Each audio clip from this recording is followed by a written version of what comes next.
Hello, welcome in. So before we begin, I just wanted to go over the consent form that you signed. It just basically states that anything you say in this room will stay in this room. I am a mandated reporter, so if there is any reasonable harm to self or others, abuse or neglect to a child or a vulnerable adult, I am mandated to report. I also wanted to reiterate that some of these sessions will be recorded. This is just for like discussions and observations with supervisors. Any questions about that? Nope. Okay. So talk me through what's been going on. I just can't get out of my head something that happened to me a couple years ago with my girlfriend's father when I was growing up. Okay. What happened? I think I was about 16. He called the cops on me at church. What led up to that? I had been told by the bishop, is what we call it. I had been told by the bishop that I would be allowed to join my girlfriend and, the boys and girls my age in going onto a youth trip. I found out kind of abruptly a couple weeks before it was supposed to happen. He told me, or somebody told me at church that day, that I would no longer be allowed to attend. I was a little taken aback by that, so I wanted to kind of sit down and ask him what was going on.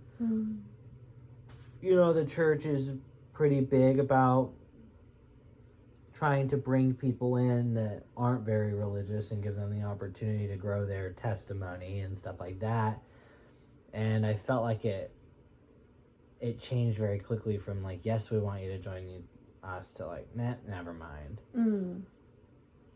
So I went when church ended, I went to sit down in front of his office to have a one-on-one and, ask if like there was a perception of me, why I wasn't allowed to go anymore. And my girlfriend's dad decided to sit next to me. I thought it was a little weird, but I just kind of left it alone until when the bishop opened the door and said that he was ready to talk to me. Her dad got up and tried to go in with me.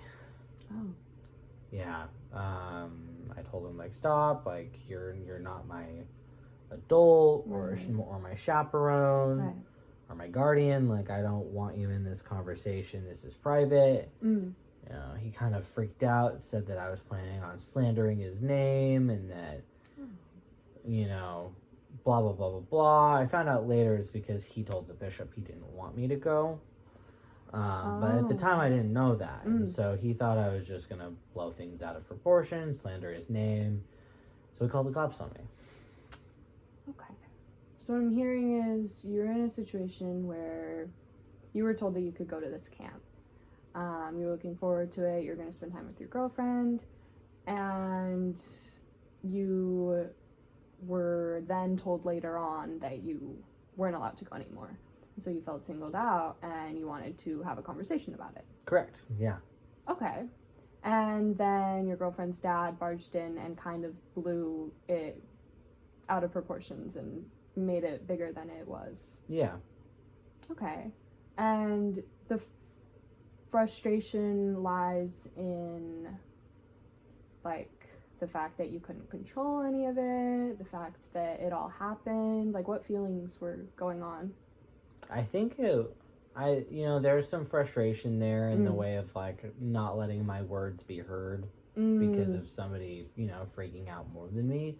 But mostly I just kind of felt small. Oh. Two adults looking over me. None of my adults are around. Like, it felt like what I said, like, wasn't the truth. Or, I felt in trouble by people that shouldn't be able to put me in trouble. And do you feel that because you were a child at the time, that you were treated differently because of that? Like, strictly because, yeah? I do, yeah. I think that my girlfriend's dad took advantage of the fact that I was a child and used it to get his way.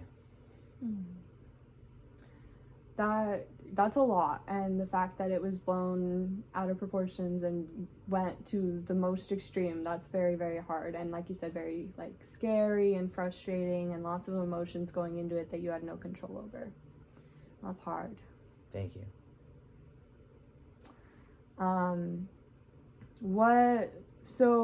What happened with your girlfriend? What was happening during I think she was having a little bit of a panic attack. They ended up having like some EMTs check her out, Oh, and she ended up being okay, but okay. you know, a cop was able to talk to her after I explained the situation to him, and got her parents to like, you know, lay off of her for the night so she could have a night by herself without being bothered. So That's nice. yeah, I think it ended up working out well. It was just hard to handle in the moment, you know. Definitely, Hard definitely. to process. You had a lot happening all at once. That's a very long day Yeah, to go through. alone. Definitely, yeah. Because it was just you, and then your girlfriend's dad, and your girlfriend, and then the bishop Yeah, that you barely knew. you barely knew, yeah. So you could definitely feel very alone when taken away from your support in Yeah. that moment. Definitely.